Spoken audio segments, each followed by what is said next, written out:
Selamat pagi teman-teman, kembali lagi di channel Analisa Saham. Pada pagi hari ini saya akan memberikan beberapa saham pilihan yang bisa teman-teman cermati di perdagangan untuk seminggu depan ini.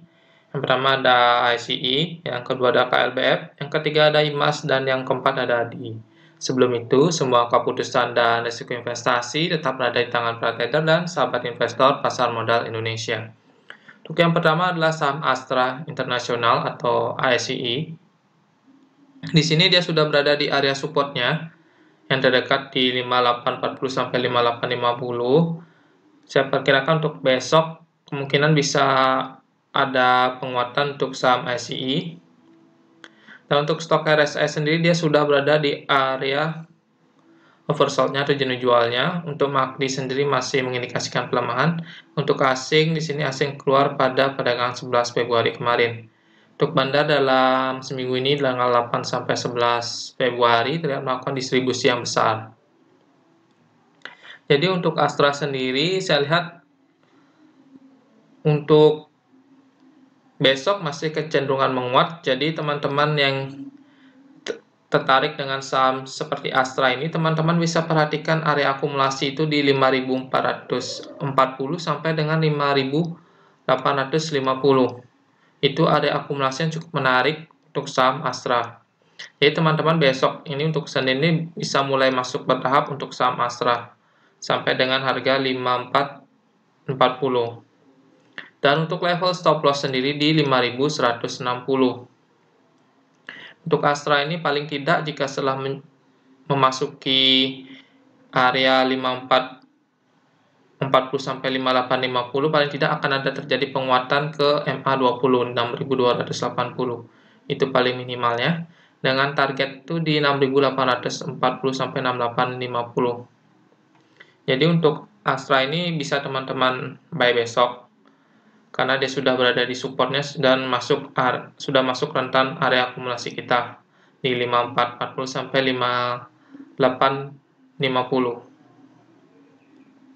Jadi bisa mulai akumulasi besok secara bertahap. Untuk volume sendiri, volume penjualan kemarin tidak begitu besar. Tambah lagi ada sentimennya itu untuk Astra itu adalah ini, penghapusan pajak mobil baru. Ini dimulai pada Maret 2021. Kita tahu kalau saham SI ini menguasai pangsa pasar otomotif di Indonesia. Jadi harusnya dengan penghapusan pajak mobil baru ini, teman-teman bisa cek beritanya di Otomotif Kompas. Di sini harusnya akan membawa dampak positif pada saham seperti Astra karena ini secara tidak langsung akan dapat meningkatkan penjualannya mobil baru dari Astra sendiri dan akan berpengaruh terhadap kinerja perusahaannya itu sendiri. Harusnya ini adalah salah satu sentimen positif untuk Astra.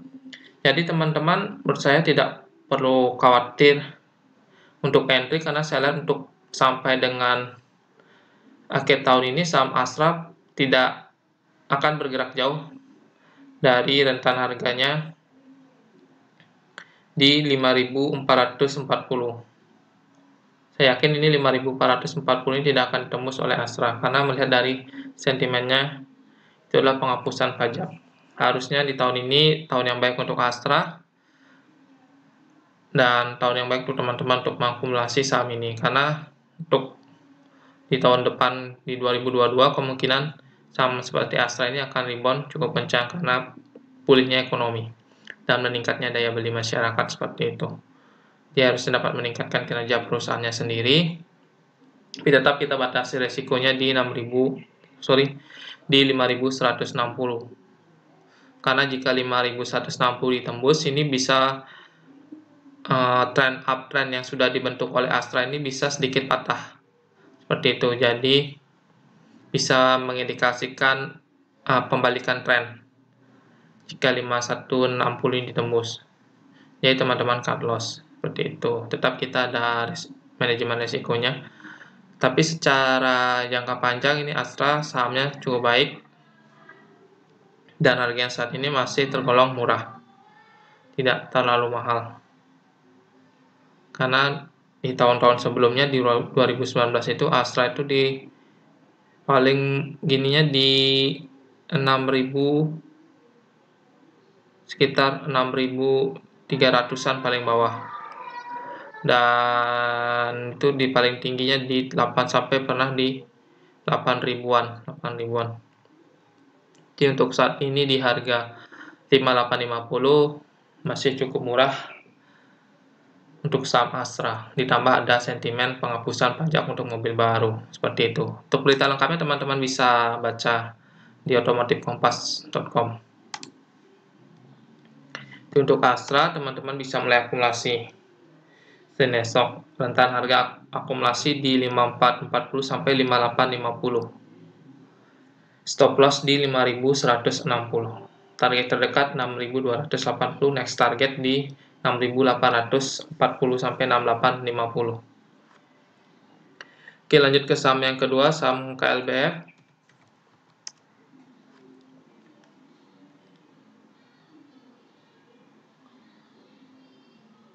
Oke, untuk KLBF ini dia cenderungnya bergerak sideways. Bisa lihat pergerakan sideways, dan ini supportnya itu di 1480. Lihat sini. Jadi setelah menyentuh area itu, terlihat KLBF ini bisa berhasil rebound, bisa berhasil naik setelah menyentuh area 1480. Untuk stok RSI sendiri di sini masih mengarah ke bawah. Untuk harganya sendiri di 1525 hingga penutupnya. Dan untuk MACD sendiri di sini masih cenderung bergerak melemah. Untuk asing juga cenderung keluar. Untuk bandar sendiri netral, untuk volume tidak begitu besar karena terlihat dari pergerakan yang sideways. Jadi untuk teman-teman yang untuk KLBF ini, teman-teman bisa atur posisi untuk entry itu di 1480, karena di area support itu KLBF ini berhasil mengalami rebound setelah menyentuh area support itu di sini dari bulan Juli 2020 ini. Setelah menyentuh area itu dia rebound, turun lagi, naik lagi, turun lagi, sideways naik sedikit, turun lagi ke 1480 sekitar itu, lalu naik tinggi. Sekarang turun lagi, coba menguji area 1480. Jadi jika menyentuh lagi area 1480, teman-teman bisa masuk secara bertahap di saham KLBF. Dengan target terdekat itu adalah di sekitar harga di MA20 di 1560. Untuk stop lossnya sendiri itu berada di area 1290, karena jika ditembus ini confirm ada pembalikan arah, jadi akan bergerak downtrend jika 1290 ini ditembus oleh KLBF. Selama masih di atas itu, saya lihat masih cukup menarik untuk di hold. Untuk saham KLBF, pergerakannya sideways dan sedang mendekati area supportnya. Jadi teman-teman bisa manfaatkan momentum itu untuk masuk di saham KLBF.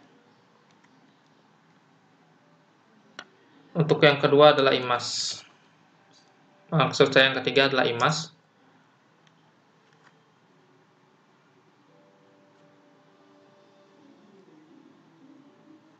Oke, untuk IMAS ini dia sama seperti Astra, sektor otomotif dia. Indomobil sukses internasional. Nah, untuk IMAS sendiri dia sudah berhasil rebound dari supportnya di 880.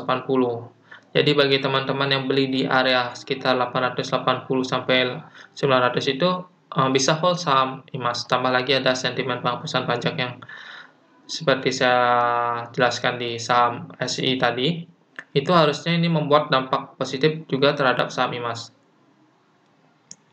Dan untuk next atau resisten terdekatnya adalah di 1170. Ini sudah sempat di retest, cuma dia gagal breakout.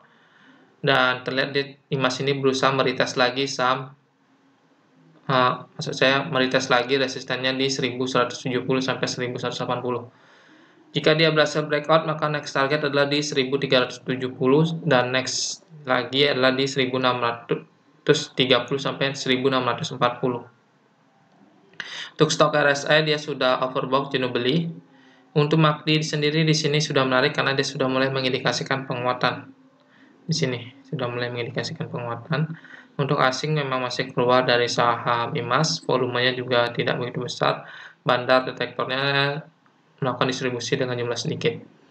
Untuk IMAS sendiri, menurut saya teman-teman bisa lakukan akumulasi, tidak perlu tunggu sampai breakout, karena saya lihat di sini teman-teman bisa melakukan akumulasi di rantai pergerakan harga ini.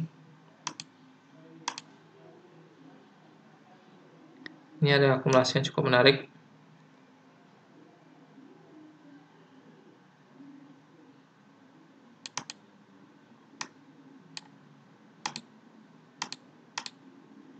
Area ini cukup menarik untuk melakukan akumulasi, karena apabila dia berhasil breakout,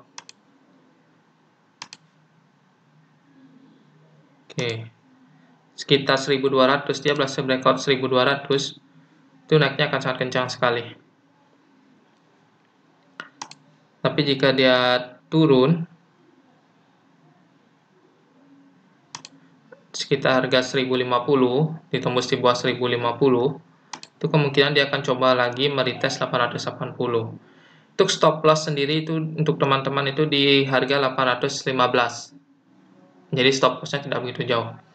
Untuk targetnya untuk sampai dengan bulan Maret ini, target saya untuk IMAS ini sampai dengan 1370 sampai akhir Maret. Nah, dengan sentimen ini harusnya bisa menggerakkan harga ini, apalagi jika dia berhasil breakout dari 1200, harusnya pergerakannya sangat kencang.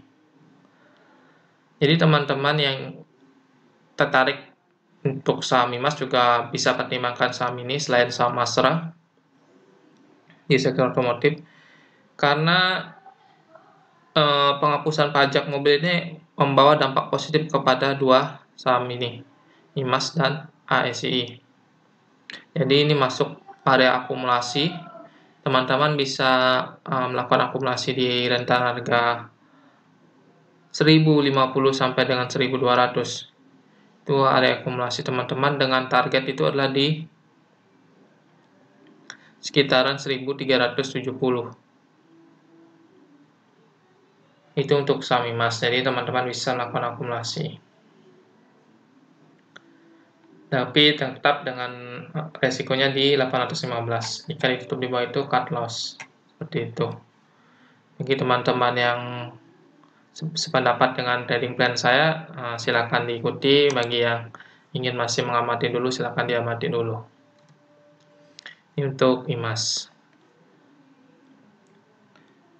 Selanjutnya yang terakhir adalah ADI.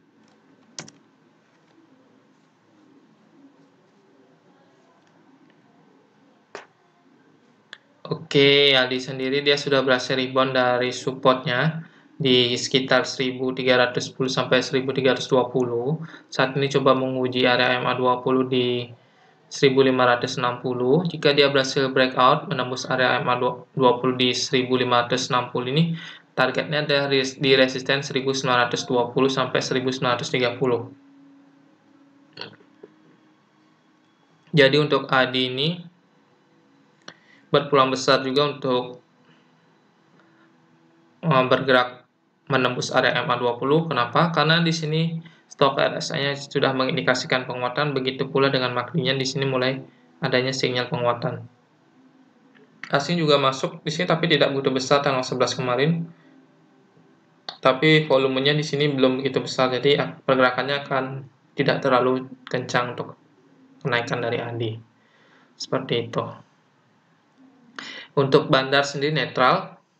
Jadi untuk ADI juga menarik kita cermati dan masuk ke trading plan kita di seminggu depan ini, karena dia baru saja rebound dari area supportnya dan belum bergerak terlalu jauh dari supportnya di 1310 sampai 1320. Tambah lagi nih dia sudah berada di atas MA10. Jadi untuk ADI bisa teman-teman pertimbangkan beli jika dia berhasil breakout dari area MA20 1560. Dia berhasil breakout dari area itu, teman-teman bisa masuk di ADI dengan target di 1920 sampai 1930. Seperti itu untuk saham ADI, tunggu dia berhasil breakout dari MA20. Untuk tren sendiri untuk ADI ini sudah uptrend. Ini teman-teman yang patut waspada itu adalah jika dia membuat low lagi yang lebih dalam dari low yang sebelumnya. Ini kan dia sudah buat low. Low-nya itu sekitar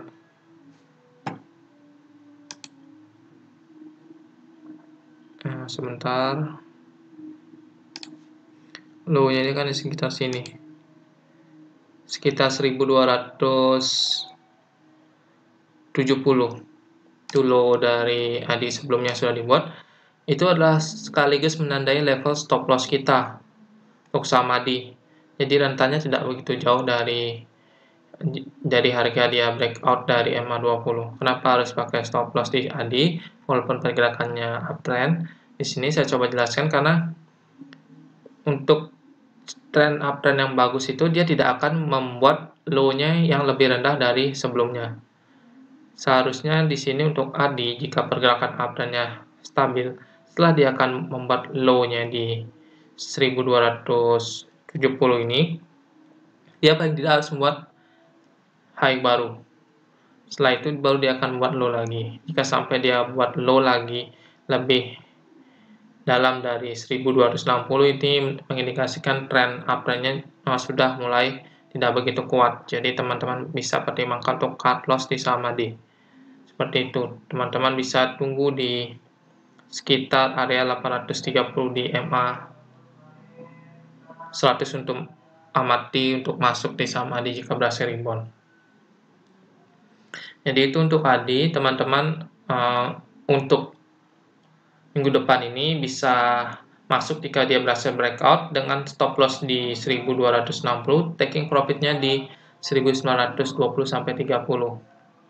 Itu yang terdekat untuk saham ADI. Jika dia berhasil breakout dari area 1920, teman-teman bisa atur bersiap taking profit di sekitar 2470. Itu adalah target selanjutnya jika dia berhasil breakout dari 1920 untuk saham ADI. Baik, sekian analisa saham dari saya. Jika ada teman-teman yang ingin menanyakan tentang saham-saham yang ingin dianalisa, bisa tinggalkan komen di kolom komentar. Dan terakhir, jangan lupa subscribe, like, comment, and share video ini agar dapat membantu channel ini semakin berkembang. Terima kasih.